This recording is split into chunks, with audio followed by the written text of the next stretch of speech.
কয়েকদিন থেকেই বড় মেয়েটা আবদার করছে, মা আমাকে একটু নাস্তা করে দাও, নাস্তা করে দাও। তার পছন্দের তো ছোট মেয়ের ইচ্ছা যে সে স্পাইসি করে খুব ঝাল ঝাল করে একটা নাস্তা খেতে চাচ্ছে, আর বড় মেয়ের আবদার যে নুডলস পাস্তা খাবে।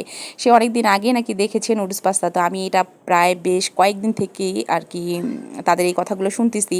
তো আমি আসলে এটা ওটা করে দিচ্ছি আর কাজে ব্যস্ত, এই জন্য করে দেওয়া হচ্ছিল না। তো ভাবলাম যে না, আজকে বাচ্চাদের একটু আবদারটা পূরণ করি।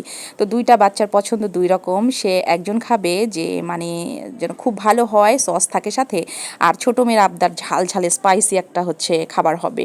তো দুই মেয়ের হচ্ছে পছন্দ মাথায় রেখে তো ভাবলাম যে না, আজকে করেই দেই বাচ্চাদেরকে। তো বাসায় আমি যেহেতু বাহিরের কোনো কেনা সস ইউজ করি না, এর মধ্যে আমি বাড়িতেই সস করে এই পাস্তা নুডলস করে দিয়েছি বাচ্চাদেরকে। তাই ভাবলাম আপনাদের সঙ্গে শেয়ার করি, বাড়িতে আপনাদের ছোট্ট ছোট্ট সোনামণিদেরকে এইভাবে কিন্তু বাহিরের কেনা সস না করে দিয়ে বাড়ির কেনা সস দিয়ে নাস্তা করে দিতে পারবেন। তো আসসালামু আলাইকুম, by the way, this is me Angela Nangela's mom, welcome back to my another video. তো আমি কিছু পানি বসে দিয়ে এটা গরম করে নিয়েছি, সাথে দিয়েছি একটু সয়াবিন তেল। এতে পাস্তাটা কিন্তু অনেকটা ঝরঝরে হয়, খেতেও কিন্তু বেশ ভালো লাগে। পাস্তাটা কিছুক্ষণ সিদ্ধ করে নিয়ে তারপরে দিয়ে দিয়েছি আমি নুডলসটা। তো এটাকে আমি খুব ভালো করে সিদ্ধ করে নিব। আর বড়মের হচ্ছে আবদার ছিল, মানে বড়মে বলেছে মা নুডলস যেন গোটা গোটা থাকে। তো এখানে নাড়াচাড়া করতে গিয়ে এই নুডলসগুলো ভেঙে গেছে। তো যাই হোক, আমার এটা সিদ্ধ হয়ে গেছে। আমি একটা হচ্ছে জারে নিয়ে ঠান্ডা পানি দিয়ে রেখে দিয়েছি। তো আমি এই যে সসটা করে নিচ্ছি। 3টা দিয়েছি টমেটো বড় সাইজের, দিয়েছি বেশ কিছু কাঁচামরিচ, তারপরে দিয়েছি 1 টেবিল চামচের মতো চিনি, আর একটু দিয়েছি লবণ। তো এই সসটাই আমি এখানে কাজে লাগাবো। তারপরে এখানে দিয়ে দিয়েছি ফ্রাই প্যান, সাথে একটু তেল, বেশি করে তেল দিয়ে দিয়েছি যেহেতু আমার পাস্তার পরিমাণটা অনেক বেশি। আর দিয়েছি রসুন কুচি। তো এইটা একটু ভাজাভাজি করে আমি চিকন চিকন করে পেঁয়াজ কেটে রেখেছিলাম। আমি পেঁয়াজটা কিন্তু 2 ধাপে ইউজ করব, 2 রকম করে। তো এই পেঁয়াজটা আমি ভাজা ভাজা করে নিচ্ছি, ব্রাউন কালার না হওয়া পর্যন্ত কিন্তু আমি এখানে ভেজে নেব। আপনারা চাইলে কিন্তু আদা কুচিটাও দিতে পারেন, আমি আদা কুচি ইউজ করি নাই। তো আমি এখানে দুইটা ডিম দিচ্ছি।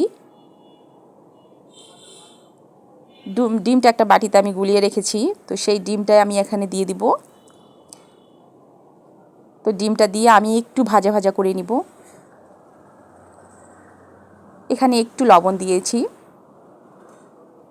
তো যাই হোক, আমি ভাজাভাজি করে এখানে হচ্ছে যে আমি টমেটোর হচ্ছে সসটা করে রেখেছি সেটাই দিয়ে দিলাম। তো এখানে টমেটোর সসটা আপনাকে কিন্তু ভালো করে একটু কষিয়ে নিতে হবে, নাহলে টমেটোর একটা গন্ধ থেকে যায়। তো কষানো হয়ে যাওয়ার পরে তেলটা যখন বের হয়ে গেছে, তখন আমি এই পাস্তা নুডলসটা অ্যাড করে দিচ্ছি। আর বললাম যে পেঁয়াজ আমি 2 ধাপে ইউজ করব, সেটা হচ্ছে পাতা করে রেখেছি। আর বেশ কিছু কাঁচামরিচ, ওই যে ছোটো মেয়ে খেতে চেয়েছে ঝাল ঝাল একদম স্পাইসি নুডলস পাস্তা, তো সেই জন্যই কিন্তু করে দেওয়া। তো আমি কিন্তু এইভাবে করে দিয়েছি, তারপরে দিয়েছি নুডলসের সেই মশলাটা। আর আমি কিন্তু এখানে সামান্য পরিমাণ গরম মশলা অ্যাড করেছি উপরে। তো খেতে কিন্তু অসাধারণ ছিল, মেহমান বাড়িতে আসলে অনায়াসে করে দিতে পারবেন এত সহজে। তো অবশ্যই কমেন্টে কিন্তু জানাবেন কেমন হয়েছে আজকের এই পাস্তা নুডলস। আপনারা কিন্তু আপনাদের সোনামণিদেরকে এইভাবে সুন্দর করে করে দিতে পারেন বাহিরের সস না কিনেই। তো আজকে চলে যাচ্ছি, আল্লাহ হাফেজ, আসসালামু আলাইকুম।